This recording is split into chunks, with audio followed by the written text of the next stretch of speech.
আর বাজার থেকে অস্বাস্থ্যকর নুডলস কিনতে হবে না। এখন থেকেই মাত্র 2টি উপকরণে বাড়িতে বানিয়ে নিতে পারবেন হোমমেড নুডলস, আর সেই সঙ্গে নুডলস টেস্ট মেকার। একদিন বানিয়ে নুডলসগুলো সংরক্ষণ করতে পারবেন 15 দিনের মতো, আর টেস্ট মেকার সংরক্ষণ করতে পারবেন 6 মাসেরও উপরে। হ্যালো বন্ধুরা, লেটস কুকে আবারও একটা নতুন রেসিপিতে আপনাদের সকলকে স্বাগত জানাই। তাহলে চলুন বন্ধুরা, আর দেরি না করে আজকের এই রেসিপিটা বানানো শুরু করা যাক। হোমমেড নুডলস বানানোর জন্য প্রথমে একটা মিক্সিং বোলের মধ্যে দিয়ে দিলাম 1 কাপ আটা। সেই সঙ্গে দিয়ে দিলাম হাফ চা চামচ লবণ। লবণ আর আটাটাকে একসঙ্গে খুব ভালোভাবে মিশিয়ে নেব। অল্প অল্প জল দিয়ে মেশাতে থাকবো। অল্প অল্প করে জল মেশালেই মিশ্রণটার মধ্যে দলা কম পাকাবে আর কনসিস্টেন্সিটা ঠিক থাকবে। দেখুন ব্যাটারের ঘনত্বটা ঠিক এরকম হবে। এবার এই ব্যাটারটার মধ্যে রুম টেম্পারেচারে রাখা একটা ডিম এই ব্যাটারের মধ্যে অ্যাড করব। ডিমটা ব্যাটারের মধ্যে খুব ভালোভাবে মিশিয়ে নেব। ডিমটা দিলে দোকানের কেনা নুডলসের মতো আটা আটা লাগবে না, আর দারুণ একটা স্বাদ আসবে।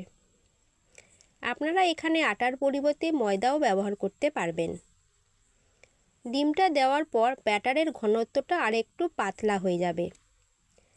দেখুন ব্যাটারের কনসিস্টেন্সিটা ঠিক এরকম হবে। এবার এই নুডলসের ব্যাটারটাকে একটা পাইপিং ব্যাগে ভরে নেব। যদি আপনাদের কাছে পাইপিং ব্যাগ না থাকে তাহলে ক্লিন পলিথিন ব্যাগও ব্যবহার করতে পারেন। পাইপিং ব্যাগে ব্যাটারটাকে ফিল করে নিয়ে একটা রাবার ব্যান্ড দিয়ে মুখটাকে বন্ধ করে দিয়েছি। এবার একটা ননস্টিক ফ্রাই প্যান নিয়েছি। এই সময় ফ্লেমটাকে লোতে রাখতে হবে। এবার ফ্রাই প্যানটাকে তেল ব্রাশ করে দিলাম। পাইপিং ব্যাগটাকে যতটা সম্ভব ছোট করে কেটে নিতে হবে। ফ্রাই প্যানের উপর হাতের সাহায্যে ঘুরিয়ে ঘুরিয়ে এরকমভাবে নুডলস বানিয়ে নেব। ব্যাটারটা এমনিতেই লিকুইডই, হালকা চাপ দিলে ব্যাটারটা বের হয়ে আসবে। বেশি বড় করে কাটলে নুডলসগুলো সরু সরু হবে না। প্যানে বেশি তেল দেওয়ার প্রয়োজন নেই। 3 থেকে 4 বার বানানোর পর একবার তেল ব্রাশ করলেই হবে। দেখলেন তো কত সহজেই দোকানের কেনা নুডলসের মতো তৈরি হচ্ছে। আপনারা এই নুডলসগুলোকে তেল মাখিয়ে এয়ারটাইট কন্টেনারে 10 থেকে 12 দিনের মতো নর্মাল ফ্রিজে সংরক্ষণ করতে পারবেন। হোমমেড নুডলস তৈরি হয়ে গেল। এবার নুডলসের টেস্টটাকে আরও সুস্বাদু করার জন্য একটা মশলা বানাবো। নুডলসের টেস্ট মেকার বানানোর জন্য একটা প্যানে দিচ্ছি কিছু গোটা মশলা। দিচ্ছি 1 টেবিল স্পুন গোটা ধনিয়া, 1 টেবিল স্পুন মৌরি, 1 টেবিল স্পুন গোলমরিচ, হাফ টেবিল স্পুন মেথি, 2 টুকরো দারুচিনি, 2টো এলাচ, 2টো লবঙ্গ, আর দিচ্ছি 4টি শুকনো লঙ্কা। এবার লো ফ্লেমে মশলাগুলোকে ভেজে নেব। যখন দেখবেন মশলা কালারটা চেঞ্জ হয়ে ভাজা গন্ধ বের হবে তখন ফ্লেমটাকে অফ করে দিতে হবে।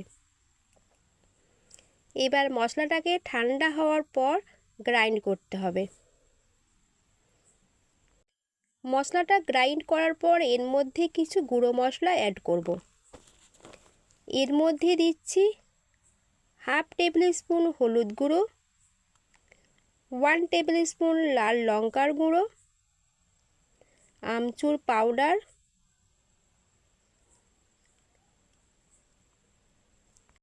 1 টেবিল স্পুন আদার পাউডার, 1 টেবিল স্পুন রসুন গুঁড়ো, 1 table spoon cornflour, 1 table spoon চিনি। এবার সব কিছুকে দিয়ে একটা স্মুথ পাউডার বানিয়ে নেব। তো তৈরি হয়ে গেল নুডলসের মশলা।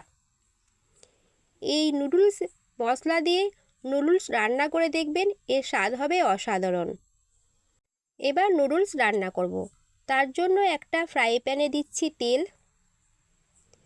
এরপর দিচ্ছি টুকরো করে কেটে রাখা আলু। আলুগুলোকে হালকা করে ভেজে নেব। এরপর আমার পছন্দ মতো কিছু ভেজিটেবল অ্যাড করব। দিচ্ছি গাজর কুচি, দিচ্ছি স্বাদমতো লবণ। লবণ দিয়ে গাজর আর আলুটাকে খুব ভালোভাবে নাড়াচাড়া করব। গাজর আর আলুটাকে একটু লালচে করে ভেজে নিতে হবে। এরপর দিচ্ছি কিছু কুচানো বিনস।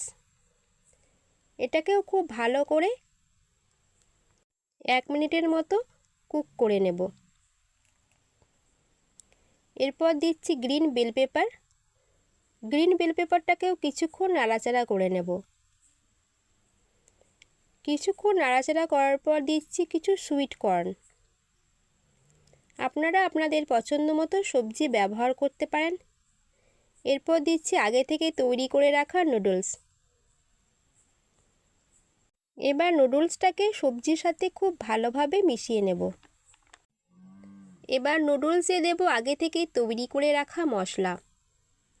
মশলাটা দিয়ে খুব ভালোভাবে নুডলসগুলোকে মিশিয়ে নেব। মিশিয়ে নেবার পর দিচ্ছি 1 টেবিল স্পুন সয়া সস আর দিচ্ছি 1 টেবিল স্পুন টমেটো সস। তো তৈরি হয়ে গেল আটা দিয়ে হেলদি হোমমেড নুডলস। বাচ্চাদের একটি পছন্দের রেসিপি এই নুডলস। বাইরের কেনা নুডলস না দিয়ে আপনারা আপনাদের বাচ্চাদের টিফিনে এই বাড়িতেই তৈরি নুডলসটা দিতে পারেন। এতে বাচ্চারা খুব খুশি মনে খাবে। দেখতে পাচ্ছেন নুডলসটা দেখতে কত সুন্দর লাগছে।